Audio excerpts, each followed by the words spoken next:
Hola, buenas noches, buenas tardes. Dios les bendiga ricamente. Estamos en otro encuentro de esta clase bíblica, como todos los miércoles, para tratar temas muy importantes. En esta oportunidad quiero hablar con ustedes acerca de lo que es la Navidad como contextualización.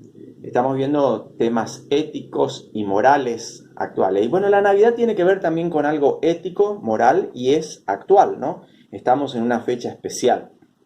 Si nosotros buscamos en la Biblia referencias con respecto a la Navidad, vamos a encontrar muchas. Las más conocidas las tenemos en los evangelios de Mateo y en el evangelio de Lucas. Pero yo quiero que veamos un poquito antes de lo que ocurrió en la Navidad. En el evangelio según San Juan, capítulo 1, versículo del 1 al 18. Dice así: San Juan 1, del 1 al 18. En el principio era el Verbo, y el Verbo era con Dios, y el Verbo era Dios. Este era en el principio con Dios. Todas las cosas por Él fueron hechas, y sin Él nada de lo que ha sido hecho fue hecho. En Él estaba la vida, y la vida era la luz de los hombres. La luz en las tinieblas resplandece, y las tinieblas no prevalecieron contra ella. Hubo un hombre enviado de Dios, el cual se llamaba Juan. Este vino por testimonio, para que diese testimonio de la luz, a fin de que todos creyesen por él.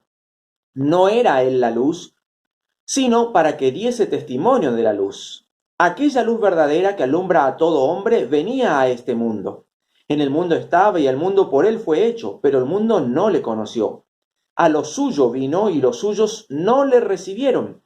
Mas a todos los que le recibieron, a los que creen en su nombre, les dio potestad de ser hechos hijos de Dios, los cuales no son engendrados de sangre, ni de voluntad de carne, ni de voluntad de varón, sino de Dios. Y aquel Verbo fue hecho carne y habitó entre nosotros, y vimos su gloria, gloria como del unigénito del Padre, lleno de gracia y de verdad.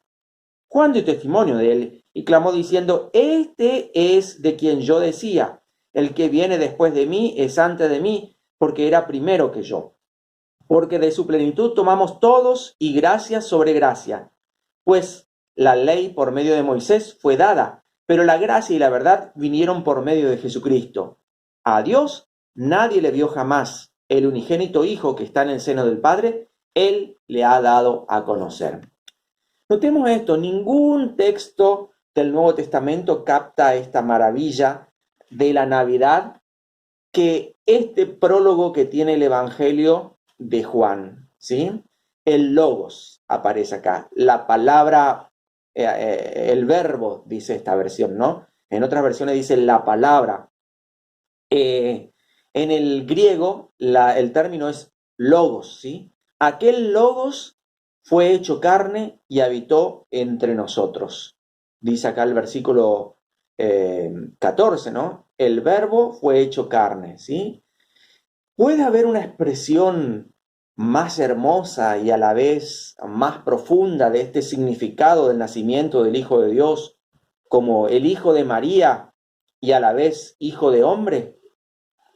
Esta identificación de Cristo como logos que nosotros estamos viendo aquí en este relato, ¿sí? Nunca más se le va a volver a llamar así en ningún otro libro, ¿no? Nunca más se le va a volver a llamar. ¿Y por qué Jesús, por qué se lo llama así? Justamente es algo sorpresivo, ¿no? Que este evangelio elabora esta introducción diciendo que el Logos se hizo carne. El Hijo eterno tomó forma humana. El cuarto evangelio habla mucho sobre la deidad de Cristo, y no tanto como los otros evangelios que hablan mucho sobre la humanidad de Cristo, ¿sí? La carnalidad de Cristo. Es por eso que aquí no encontramos el relato del nacimiento de Jesús en cuanto a que vino el ángel, le visitó a María, que habló con José. No nos habla de la parte humana, nos habla más bien de la parte espiritual, de la parte divina. Muchos estudiosos han sugerido que Juan escribió este prólogo después de haber redactado el mismo libro, cuando se dio cuenta de cosas importantes que estaban ocurriendo en el mundo externo, ¿sí? En el mundo, en la cultura donde él estaba escribiendo ese libro. En Éfeso especialmente, él se dice que escribió esto, y tenía que relacionar lo que pasaba allí en Éfeso. Había doctrinas, ¿sí? Filosofías que estaban ingresando en la iglesia y no solamente también en la iglesia, sino en la misma cultura y que tenían que ver justamente con lo que ellos sostenían, ¿sí? El logos. ¿Qué es logos? ¿Alguna vez se preguntó usted qué quiere decir logos? La palabra logos quiere decir palabra y a la vez quiere decir razón, ¿sí? Un judío estaba muy familiarizado con la palabra poderosa. Usted recordará, en el principio Dios hizo los cielos y la tierra y dijo Dios, habló Dios, la palabra es la que actúa. Así que el judío no tenía problema con respecto a la palabra. No obstante, el griego estaba familiarizado con la razón, ¿sí? El logos de Dios es el responsable del orden del mundo, que el hombre pueda pensar, que el hombre pueda razonar, que el hombre pueda conocer. Los filósofos griegos sostenían que la materia es mala y el espíritu es bueno. Entonces, ellos decían, Dios no puede tocar la materia, de manera que Dios no creó el mundo. Lo que Dios hizo fue lanzar una serie de emanaciones. Y Jesús, según los griegos, sostienen que Jesús era una de esas emanaciones que procedían de Dios. Entonces, Jesús no era Dios, sino que más bien era una especie de semidios. Jesús no tenía un cuerpo real, según la filosofía griega, ¿no? Jesús no tenía un cuerpo real, era como un fantasma, ¿sí? Ya que el cuerpo es materia y por lo tanto Dios no podía tocar la materia porque es algo santo, ¿sí? Entonces, ha habido diversas interpretaciones de este escrito de Juan, ¿sí? Pero quiero sugerir que puede verse como una refutación contundente a la filosofía gnóstica que estaba reinando justamente allí a fines del primer siglo, que tuvo su sede en Siria, que tuvo su sede en Asia Menor, donde se escribió este evangelio de Juan, ¿sí? El prólogo, que nosotros estamos viendo acá, que leímos hace un ratito, emplea con énfasis dos términos que son sumamente importantes en el gnosticismo. Uno es la palabra logos, que en su Biblia aparece, en nuestra Biblia Reina Valera 60, aparece la palabra verbo, ¿sí? El verbo en el versículo 1 y en el versículo 14. Y el otro es el que aparece en el versículo 16, que habla de plenitud. Plenitud, dice, porque de su plenitud tomamos todos y gracia sobre gracia. Y ese mismo texto se complementa también con Colosenses 1:19, donde dice lo siguiente, Colosenses 1:19, dice así, por cuanto agradó al Padre que en él habitase toda plenitud. Y en el capítulo 2, verso 9, también de Colosenses, continúa diciendo, porque en él habita corporalmente toda la plenitud de la deidad, ¿sí? Efesios 3:19 también hace énfasis en la palabra plenitud y de aclarar a todos cuál sea la dispensación del misterio escondido desde los siglos que Dios creó todas las cosas. Y de conocer el amor de Cristo, que excede a todo conocimiento, para que seáis llenos de toda la plenitud de Dios. Estamos viendo acá expresiones entonces que los filósofos gnósticos sostenían. Logos y plenitud. Dos palabras que usan mucho ellos, ¿sí? Otras posibles referencias también del gnosticismo pueden ser la palabra profundidad, ¿sí? Los rudimentos de este mundo. Es muy posible que la frase y las contradicciones que falsamente llamada gnosis, allí en primera a Timoteo, capítulo 6, verso 20, todo esto tiene que ver con las tendencias gnósticas de la época, ¿sí? Ahora, como bien mencionaba hace un ratito, ¿qué es el gnosticismo? ¿Qué sostenían ellos? La filosofía, ¿qué decía con respecto a esto? Tenemos que entender el contexto histórico para saber por qué Juan dice todas estas cosas. Ellos separaban a Dios de todo lo que es materia, ¿sí? Entre Dios y el mundo hay una serie de emanaciones, como yo dije, eh, la llamada plenitud, ¿sí? Plenitud, que son divinos pero derivados de Dios. No son Dios mismo, sino que son derivados del Dios mismo y por ende, al ir descendiendo una emanación a otra, son cada vez más inferiores, ¿sí? Y al lado de Dios suele estar el Logos y la Sofía o sabiduría. Por eso, esta pareja sería la verdad y la belleza, ¿sí? Descendiendo siempre a niveles de una deidad más diluida y menos digna. Al fin, muy abajo hay una emanación que ellos llamaban el demiurgo. Demiurgo que por necesidad e imprudencia y sin permiso de Dios Supremo crea el mundo material. Ahí es entonces cuando se dice que el demiurgo es el que creó la materia, el mundo, no Dios. Y entonces, ¿qué hizo Juan? Justamente vino a romper con el gnosticismo, vino a romper con la filosofía de ese esquema gnóstico que estaba reinando en ese momento. En ese esquema, lo que Juan quiere decir es justamente eh, que era que Dios había hecho el universo, ¿sí? Que Dios es el que tiene relación con la materia y con el mundo. Ese logos, que para ellos era algo sagrado, algo que no tenía contacto con la materia, ese logos inclusive se hizo carne.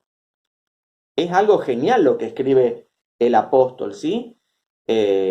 Juan. Comienza con algo que ellos podían aceptar en el lenguaje de ellos, ¿no? El logos. El logo era con Dios, dice, y el verbo era con Dios. Y el logo era Dios mismo, claro que sí.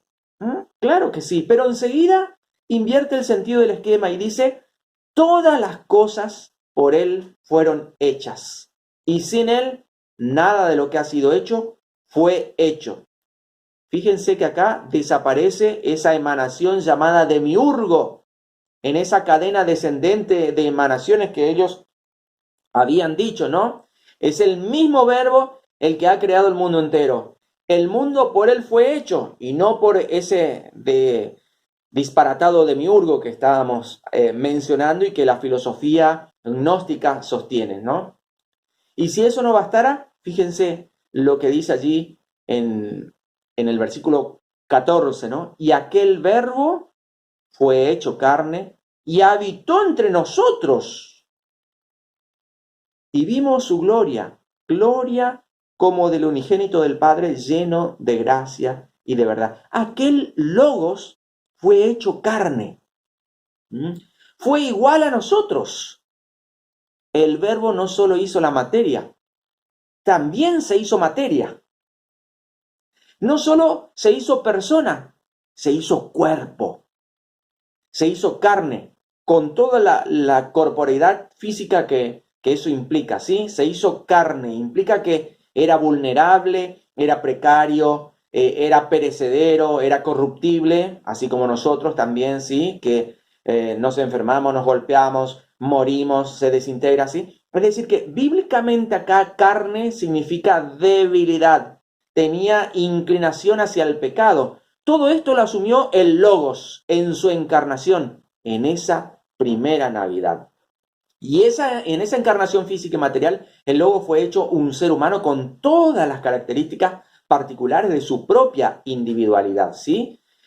El escándalo de la particularidad principal sería la identidad étnica que tenía, la identidad sexual, la identidad social, ¿sí? Fue un hombre, fue judío, ¿sí? Fue a la vez un ser humano. A diferencia radical del Dios, del Teos y el Logos del gnosticismo, se quedan infinitamente alejados de este mundo, según la filosofía griega, ¿no? Pero este Logos se hizo vecino nuestro, habitó entre nosotros, dice acá el texto, ¿sí?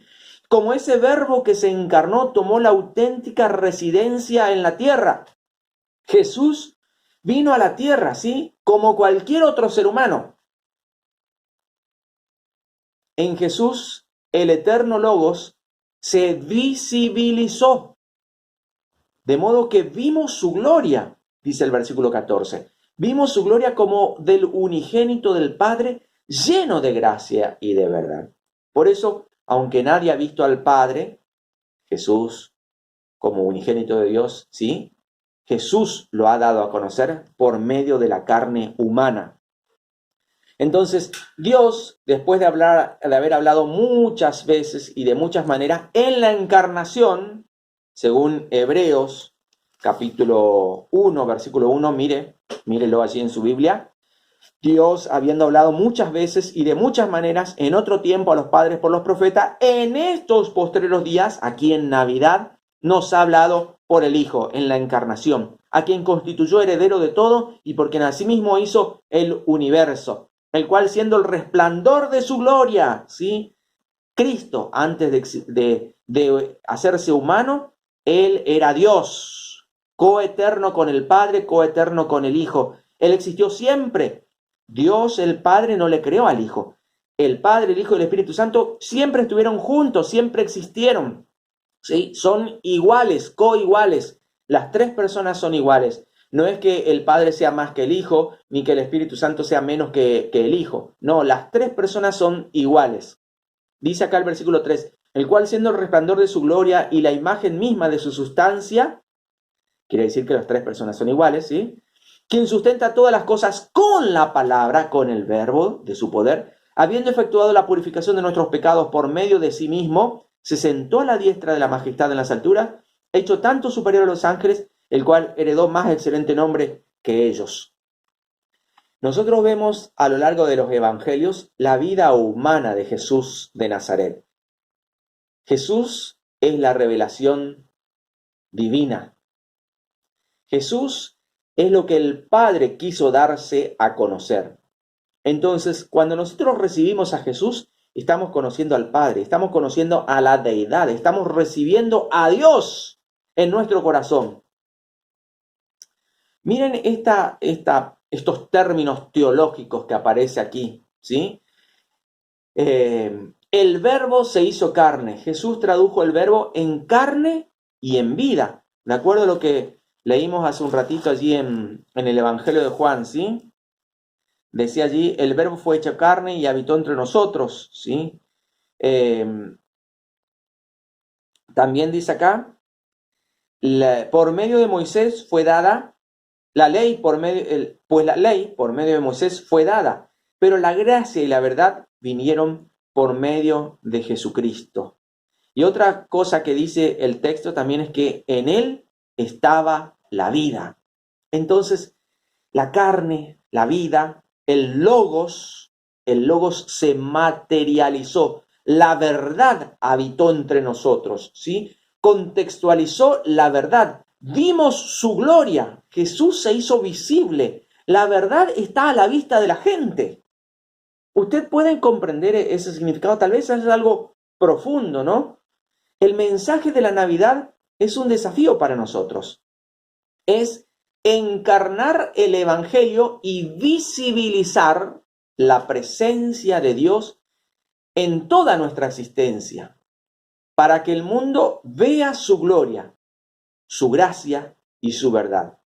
Y viviendo plenamente inmersos en este mundo, hemos de ser discípulos de las encarnaciones del Logo que se hizo carne. ¿Para qué? Justamente para contextualizar el mensaje en el poder del Espíritu Santo.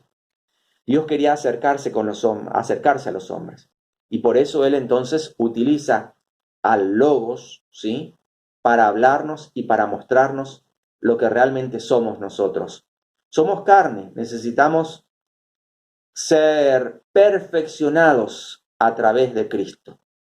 Y el único que puede hacer esa obra, como yo mencioné recién, es Jesucristo, ¿sí? Jesucristo es el que trae en nuestras vidas la vida. Jesucristo es el que trae a nuestra carne la restauración de lo que ha sido corrompido. Jesús es el que quita de nuestra vida las malas costumbres, los malos hábitos. Él puede transformar todo nuestro ser, nuestra alma y nuestro espíritu. Necesitamos a Jesús en este tiempo. ¿Qué te parece si oramos y le decimos, Jesús, ven a mi corazón? Jesús, haz que nazca en esta fecha, que Jesús pueda nacer en mi corazón, ¿sí? Padre del cielo, gracias te doy por este mensaje que ha sido una exposición de la obra que tú hiciste. Antes de la creación, antes de que vinieses a la tierra, tú ya existías. Señor, pero tú quisiste tener una relación con el hombre. Y es por eso que a través de tu palabra nos damos cuenta, Señor, que tú eres el creador de todas las cosas, pero también tú quisiste acercarte al hombre y es por eso que te hiciste carne y habitaste entre nosotros y nos mostraste tu gloria, Señor. Queremos ver tu gloria, tu presencia en nosotros, la gloria que transforma, la gloria que cambia, la gloria que da vida, la gloria que trae liberación, la gloria que restaura nuestras vidas, nuestra familia, nuestra salud. En el nombre de Jesús, ponemos nuestras vidas en tus manos, Señor, y te damos gracias por todo lo que haces y lo que harás en nosotros y en nuestra familia. En el nombre de Jesús. Amén y amén. Muy bien, mis queridos hermanos, el Señor los bendiga ricamente. Nos encontramos el próximo miércoles hablando otros temas éticos y morales y especialmente referidos en esta fecha a la Navidad. Hasta la próxima. Bendiciones.